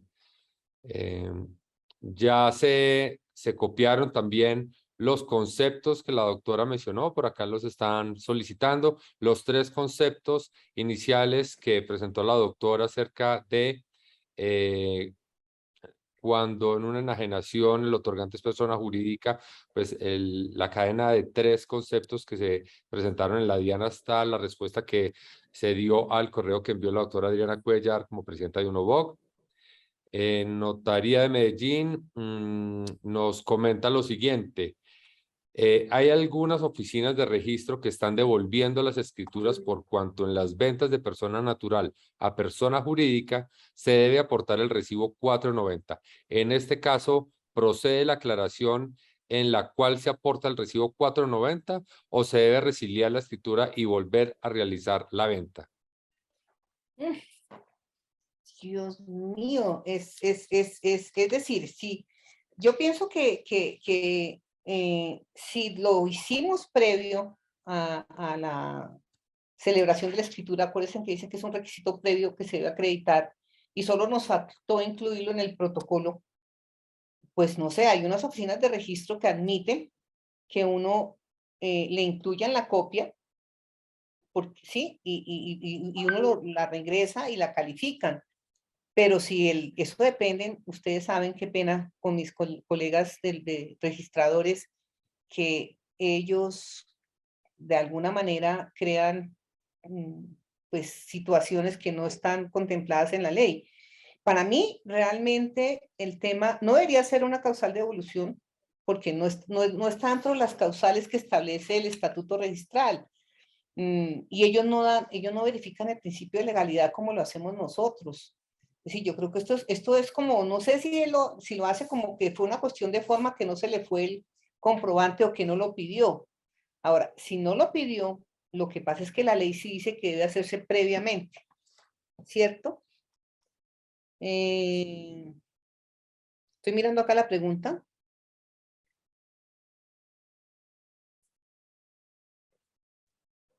Yo pienso que resiliar una escritura. La verdad, mire, con esta pregunta, ustedes se imaginan, claro, es un tema, si efectivamente no se cumplió con el requisito, pues sí yo lo veo delicado porque la ley sí dice que es el previo a la enajenación. Entonces, ¿cómo aclaro yo si lo estoy aportando con posterioridad a la enajenación? Casi estoy dejando la evidencia de que incurrí en una conducta que podría ser sancionable. Ahora, si lo que se me olvidó fue en la copia que mandé a registro anexarlo, que eso lo pueden ellos verificar porque de todas formas el formulario tiene una fecha, ¿sí? Tiene una fecha de presentación y tiene un día y se puede verificar que efectivamente sí se tenía, sino que fue una omisión de tipo formal. Si es una omisión de tipo formal, yo sí la aclararía, pero es mi concepto personal, yo no soy, la verdad, esto es un tema que no es tan fácil de resolver, pero para mí, con base en el principio de que por cuestiones formales no se puede desconocer el derecho sustancial, y esto es un requisito, es una cuestión de forma, no lo envié, no se me envió, no lo envié. Entonces, perdón, ¿hay alguna aclaración? Es que alguien me está pasando acá las preguntas. Dice que vende persona natural. Y la No sé, Ay, doctora. perdóname, es que la pregunta dice que cuando vende persona natural, ay, no, esto sí es un horror, porque si vende persona natural y compra persona jurídica, ahí no hay lugar a que la persona jurídica pague la retención, ya lo dijimos. Ahí se establece la retención del 398. O sea, en ese caso, la retención se hace del 1% porque vende una persona natural. Eso es lo que dice el concepto, el último, el final, el que usted tiene, doctora Lain, el que reconsideró la DIAN. Entonces, no, habría que mandarle, pero me imagino que entonces sí se hicieron la retención en la fuente de la persona natural. No sé. Es decir, yo pienso, en este caso, desde el punto de vista legal, este es el caso que precisamente tratamos. La pregunta dice, cuando vende una persona natural, acá le estoy leyendo, ¿sí? Hay algunos fines de derecho que están devolviendo las escrituras por cuanto en las ventas de persona natural a persona jurídica se debe aportar el recibo 490. Es un horror. Es un horror porque la ley no dice eso. Eso lo acabamos de explicar. Prevalece el artículo 398, somos agentes retenedores y se hace la retención en la venta de activos fijos de persona natural, en la venta de inmuebles. O sea que yo sí, en este caso, le diría lo que dice la ley. La interpretación que da la Oficina Normativa y Doctrina dice que se analizan los dos artículos y que prevalece el 398 y específicamente dice que en esos casos no se debe solicitar el formulario 490 porque no hay lugar. No, en este caso, pues me parece muy interesante la pregunta, qué pena, no la había entendido, pero me la pasaron ya acá escrita y ya la vi. No, pues ahí sí, sencillamente informarle a la oficina de registro y envíenle el concepto, doctora, para la persona que pregunta esto. O sea, el concepto es el tercero que se envió, el último. Sí, es el Donde último. está ya Ay, doctora, instalada. está clarísimo, ahí está clarísimo. Perfecto. Lo que pasa es que, doctor, mire, le voy a decir una cosa. A pesar de que salió el último concepto, yo tengo notarios que me han llamado y me dicen, y perdón, con perdón de los contadores, les pido perdón, los quiero mucho, mi contadora es increíble, yo la quiero mucho. Claro que ella no me hace eso, porque ella dicta tributario, afortunadamente. Pero un notario, no sé si me está escuchando, me dijo, pues Mari, pero mira, mi contador insiste en que tenemos que pedir la retención en la fuente de persona jurídica. Yo le contesté, ¿y quién es el abogado? Realmente el abogado es el notario y la interpretación de la ley le toca al notario, de verdad. En el Tribunal Administrativo de Cundinamarca nosotros resolvemos, cuando yo era magistrada, uno resuelve los temas tributarios y le pasa al contador, ¿para qué? Para que liquide. Uno le dice, con base en este criterio, acéptame, por ejemplo, el IVA, el descuento del IVA, y cuéntame las facturas y hazme la liquidación. Pero yo no le digo, oiga, ¿será que puedo descontar el IVA? No.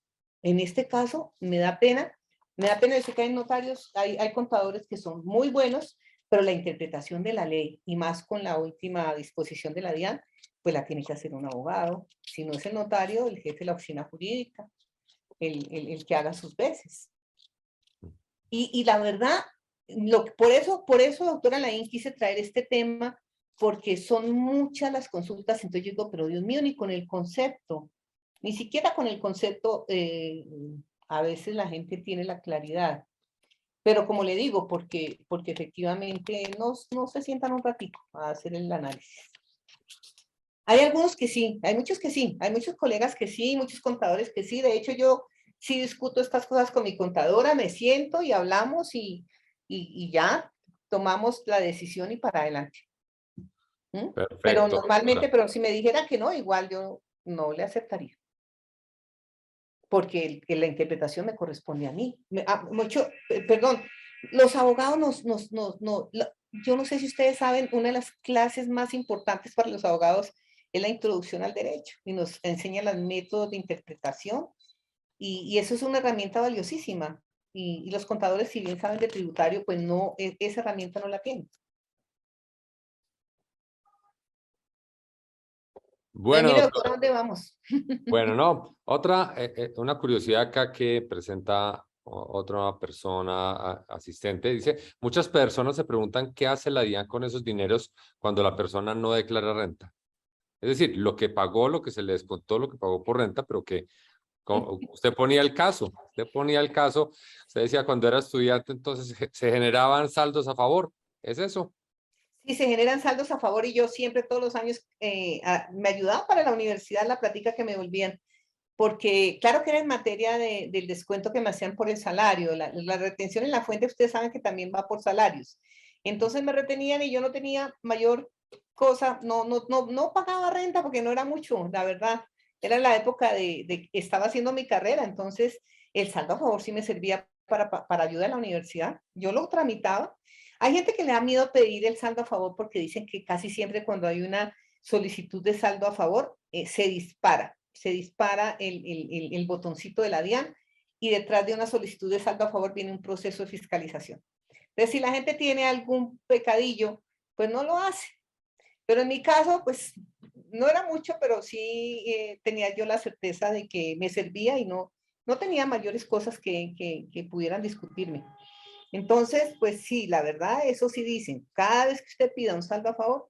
Sin embargo, cuando la gente tiene la conciencia que todo está muy bien, está perfecto, pues sí, su saldo a favor le sirve.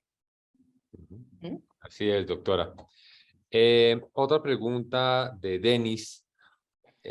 Pregunta, si vende sociedad colombiana y compra una sociedad extranjera sin sucursal en Colombia, ¿cómo se realiza el pago de retención anticipada?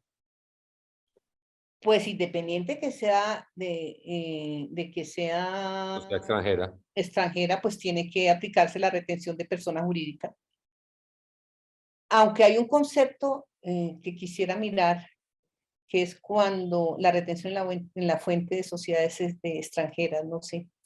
Me tocaría mirarlo, porque hay un impuesto del 15% cuando los extranjeros venden un bien y aquí la tarifa es diferente.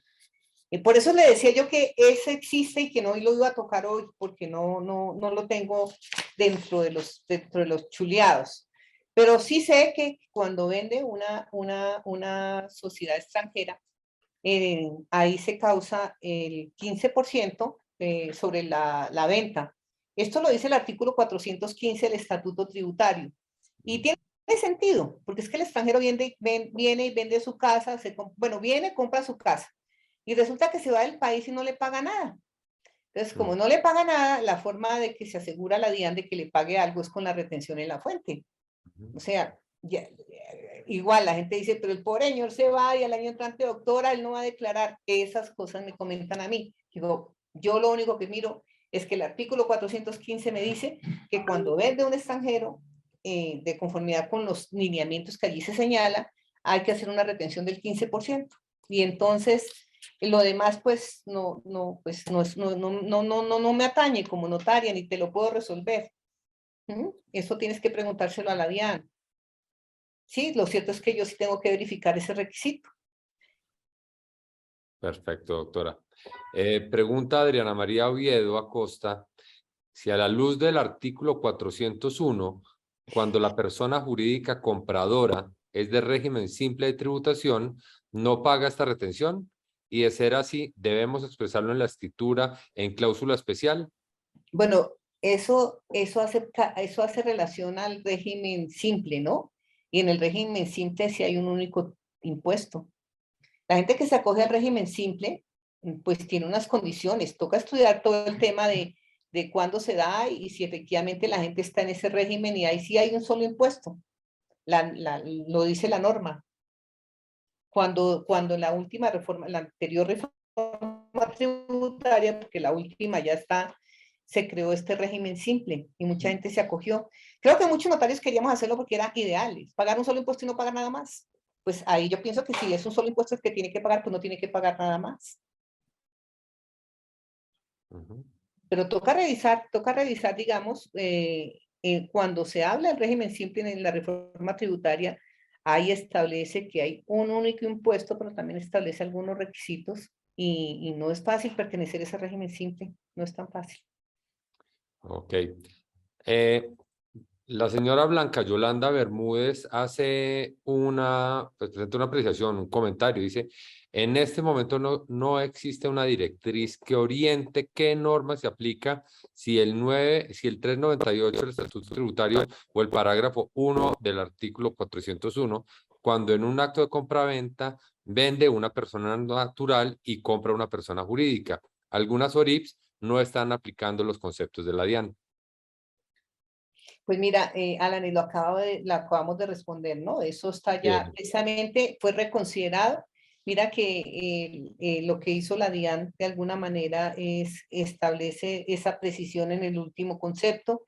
Y bueno, también tenemos que ver que según la reforma, los conceptos son obligatorios para la DIAN, más no para los demás, pero sencillamente cuando hace la interpretación del artículo 398 y el de 401, pues la interpretación es igual a la que hizo la DIAN, prevalece el 398 y no hay lugar ahí a aplicar el 401, pero expresamente lo dice el concepto de la DIAN, y además que está diciendo el concepto ahora es así, o sea, es clarísimo, y habla de ese caso.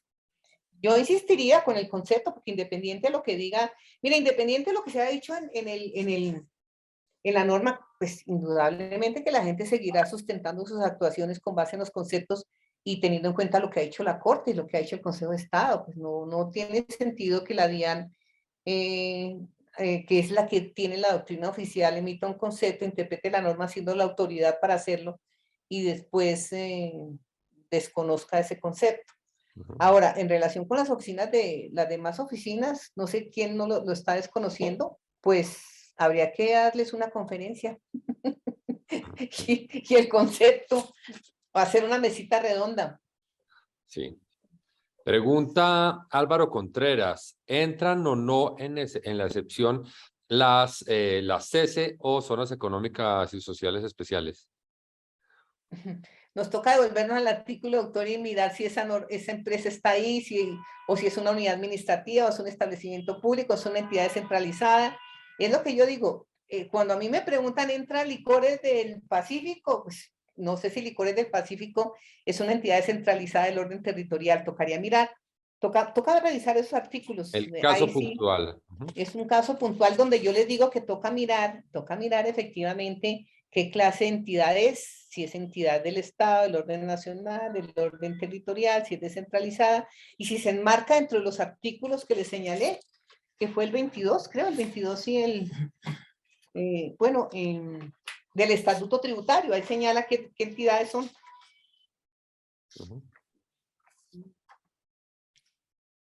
no sé si les satisface la respuesta, pero es que realmente es imposible, es imposible. En este caso, como les decía yo, cuando cada vez que me preguntan algo al respecto, le digo yo, pida el certificado de qué clase de entidad es. Como le decía, acá la Superintendencia Financiera me dice de varias entidades, esta es una entidad descentralizada, tal cosa, con personería jurídica, o es una sociedad de economía mixta, o es una empresa comercial. Y entonces yo, con base en eso, pues uno podría mirar en el artículo a ver si está dentro de algunas entidades. Pero si también sigo con dudas, pues llamo a la oficina jurídica y le digo, doctora, por favor, usted es la jurídica de la entidad, usted representa a la entidad. Pues las oficinas jurídicas siempre en las demandas, en los conceptos, en todo lo demás, tienen la certeza jurídica de qué clase de entidad son. Y las oficinas jurídicas, en muchos casos, hasta lo certifican.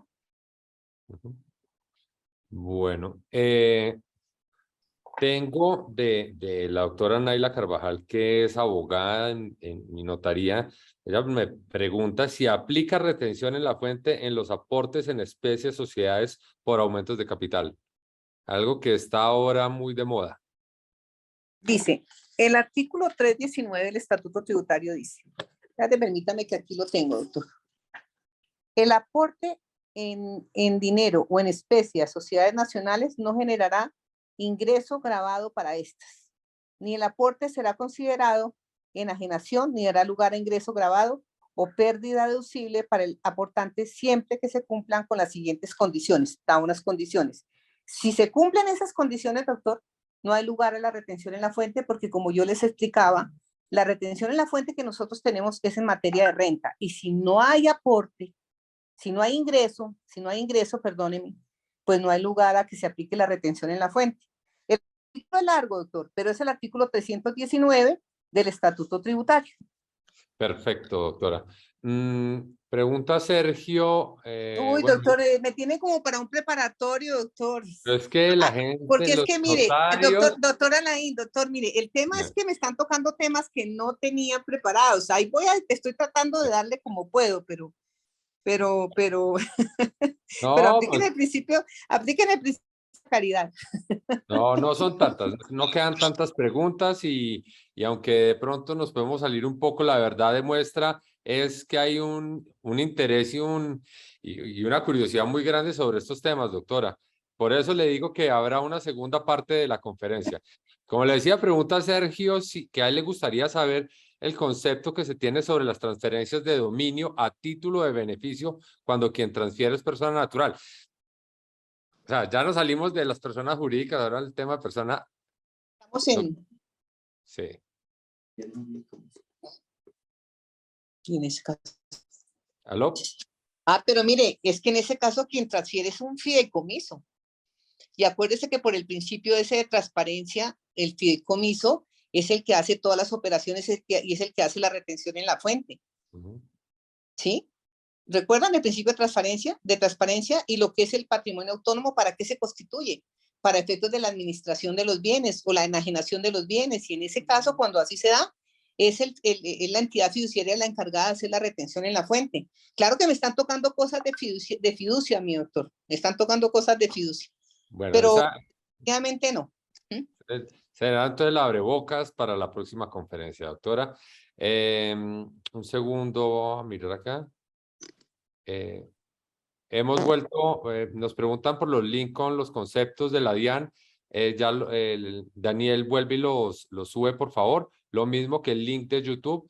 La conferencia del día de hoy estará subiéndose a YouTube dentro de una semana, previo que se le hagan pues unas ediciones para ponerle algunos títulos. En una semana estará disponible.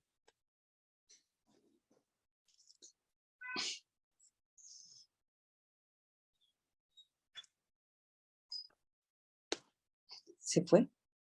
No, sobre el tema de la primera pregunta, doctora, Andrea Vélez de la Notaría Tercera, creo que dice que yo pienso que puede haber nulidad absoluta porque el Código Civil dice que hay objeto ilícito en todo lo que contraviene el derecho público de la nación y al omitir este requisito legal se está lesionando el orden jurídico protegido con la norma. Manuel Correa, el no pago de la retención no es uno de los elementos. ¿Cómo? Pero doctor, objeto ilícito, ¿en qué? En la enajenación, en la compra, en el negocio que se hace, ¿o en qué? Porque el Código Civil sí nos señala qué es objeto ilícito y qué es causa ilícita. Y pues no, yo no, la verdad no entiendo, o de pronto no entiendo la pregunta, pero realmente no sé a qué se refiere. Yo acá le estoy hablando del tema de la fiducia y de lo que esencialmente se habla de lo que es un contrato de fiducia. Pues un contrato de fiducia, dice, es aquel a través del cual se constituye, se le entrega obviamente una entidad fiduciaria que esté debidamente autorizada, un bien. Esta constituye un patrimonio autónomo. ¿Para qué? Para administrar ese patrimonio autónomo, y es la que hace todas las operaciones. Y aquí aplica el principio de transparencia, que es el que señala la DIAN en todos sus conceptos, que lo mismo que le pasa al que está manejando la fiducia es lo mismo que le va a pasar al que es beneficiario de la fiducia. O sea, ahí no veo cuál es la razón, pero pues, bueno, respetable el concepto. Perfecto. Bueno, vamos ya terminando, doctora. Hay una pregunta.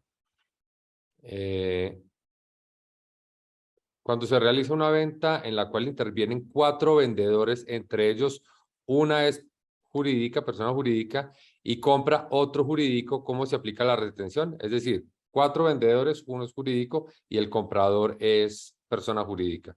Pues proporcional, doctor, porque la base de la retención es el valor de la venta, y pues si es entre 4, pues se divide el precio entre 4 y lo que le corresponda, a ese se le aplica la retención en la fuente.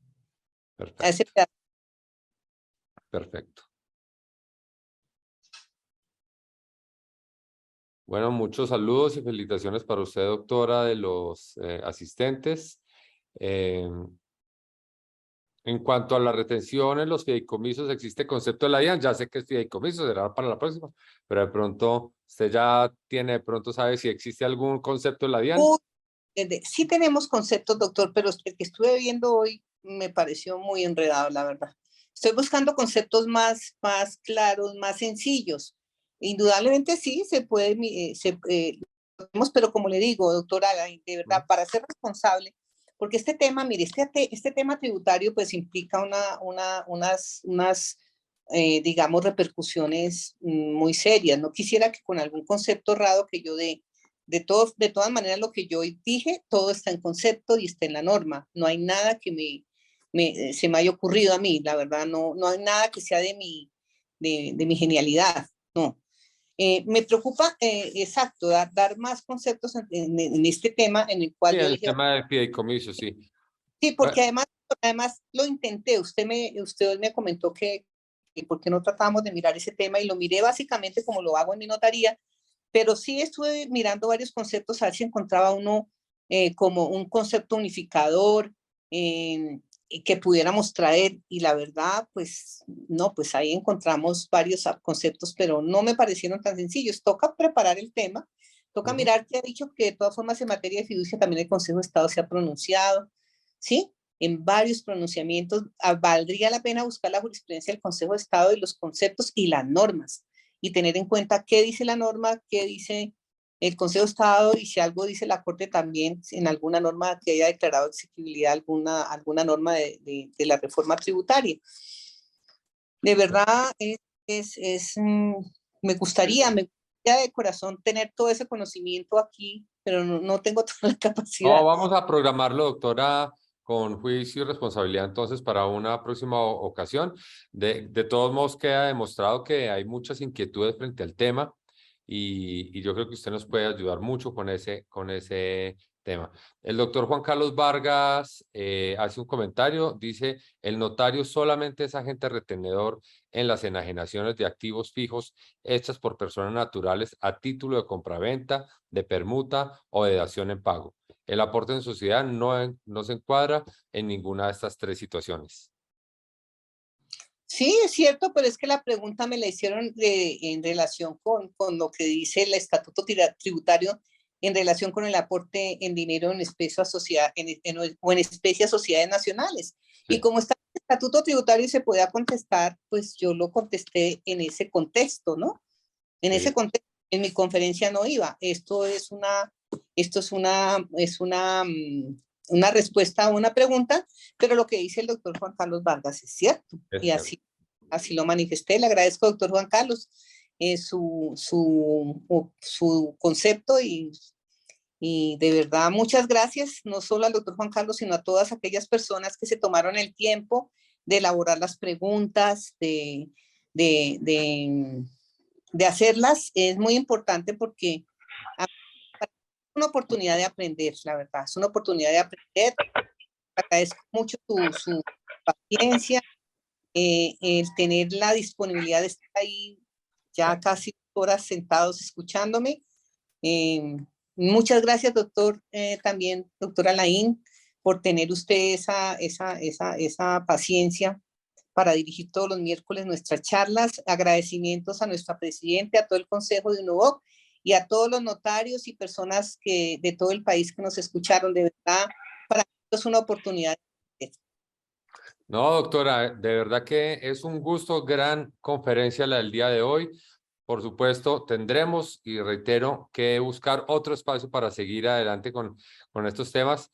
Y solamente para darle gusto a los asistentes con una última pregunta que la han reiterado, y es sencilla, yo creo, en el tema de permutas, ¿se solicita 490? Pero para mí la pregunta es un contrato a través del cual se cambia un inmueble por otro, sí, o sea, se aplican las mismas normas. En el Código Civil dice que en la permuta se aplican las mismas normas de la compraventa. No sé a qué se refiere. Es decir, yo en los contratos de permuta le aplico la retención en la fuente a cada uno de los que está entregando el bien inmueble, ¿sí? El hecho que sea permuta, sí, no le quita, digamos, digamos, la obligación de tener que pagar la retención en la fuente. Perfecto. Bueno, doctora Luz Mari, el doctor Héctor Cintura estaba ahí también conectado. Ay, doctor Cintura. Doctora Luz María, ¿cómo ha estado? No, pues para agradecerle de verdad su gentileza y su generosidad compartiendo todo su conocimiento y su experticia en esta materia. La verdad que, como dice Alan, hay que hacer otra charla sobre esto porque hay muchos temas que examinar el tema de retención en la fuente, pero es muy valioso, de verdad, muy valioso y muy agradecidos por toda esa disposición y todo ese estudio, análisis que usted ha hecho sobre el tema de la retención en la fuente. Ay, doctor Cintura, muchísimas gracias. Usted sabe que usted es mi coequipero y también admiro Tan linda. su vocación académica, doctora. Acá que no se vuelva esto en un comité de elogios, pero indudablemente para mi junta directiva todo el aprecio y todo el respaldo, porque aquí todos somos amigos. Perfecto. Y nos gusta la academia. Doctora, pues siendo muy puntuales también con el cierre de las conferencias, ya van a ser las 8 de la noche y cumplimos con el tiempo a la perfección, su exposición maravillosa, y entonces le doy las gracias a usted y a todos los notarios, contadores, todos los equipos, porque como usted lo decía ahora, hoy hay muchos contadores y asesores tributarios de nosotros los notarios aquí conectados, porque con ellos esa conversación que usted tiene con la suya también la tenemos en ocasiones. Y es muy valiosa, son muy valiosas. Esta conferencia, entonces, reitero, será subida al canal de YouTube de UNOVOC la próxima semana.